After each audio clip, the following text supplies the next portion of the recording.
për tregun dhe jam shumë kurioz se besoj që pika më e dobët që ka kjo lloj industrie është tregu i pakët në numra.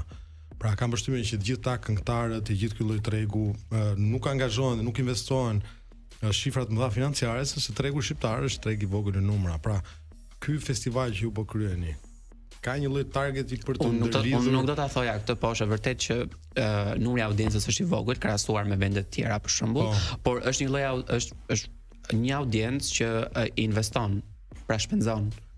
Pra mund të jenë 2 milion shqiptar, po ato 2 milion shqiptar mund të shpenzojnë sa për 40 milion të tjerë. Domethënë nuk është se varet shumë sasia se sa ata arrin të shpenzojnë për festivale apo për muzikë. Mund të sjellë dhe turistët, paktën sa i përket Ballkanit dhe Europës me turistë. Unë e shoh edhe të cilët dëgjojnë për një festival apo artist caktuar dhe mund të vinë, siç presim ne bileta dhe shkojmë në Europë për t'i parë nga afër.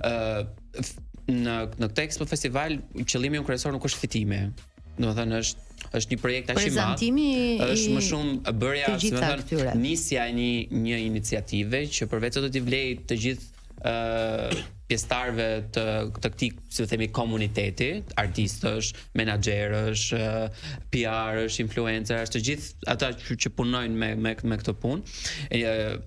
Edhe shtrimi i rrugës për ta edhe formalizuar pak tregun, se gjëja për cilën vuan më shumë kjo lloj industrie është informaalizimi. Pra ti nuk ke shifrat sakta, nuk ti mund thuar që kush është më i klikuari, po kush është më i paguari nuk e thua dot, ose çfarë shet më shumë, ti nuk e di çfarë shet, thjesht ti ke një